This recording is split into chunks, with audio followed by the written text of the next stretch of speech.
above them. She spent mornings walking through neighborhoods once marked for demolition, now alive with schools, markets, and laughter, listening more than speaking, learning how policy translated into daily survival.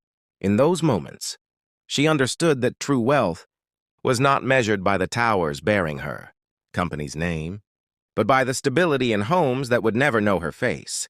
Letters continued to arrive from women who had escaped financial abuse, from entrepreneurs who found opportunity where there had been none, from children whose futures quietly shifted because someone like Amara refused to become bitter.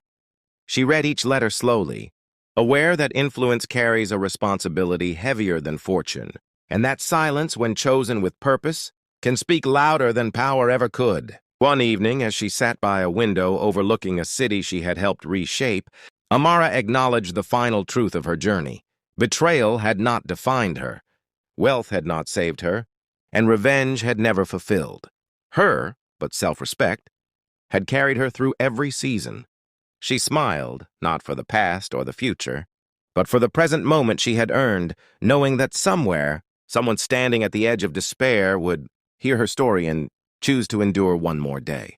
And if you are that person listening now, remember this.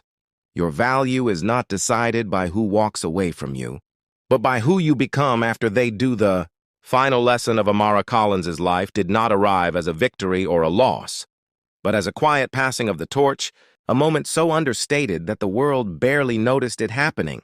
On an unremarkable afternoon, she sat in a sunlit room surrounded by young leaders she had mentored for years, listening as they debated housing equity, economic balance, and ethical power with the same fire she once carried alone. She asked questions instead of giving answers, smiled more than she spoke, and recognized in their voices the future she had worked to protect. When the meeting ended, Amara handed over a single, handwritten letter to each of them, not filled with instructions, but with reminders to stay human in systems that reward cruelty, to measure success by impact rather than applause, and to never confuse control with leadership.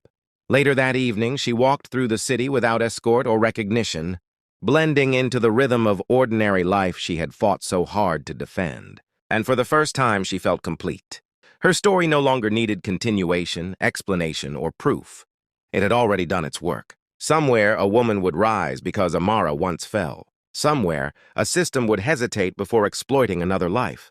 That was enough. And for you listening to this last chapter, take this truth with you. Legacies are not built when the world is watching.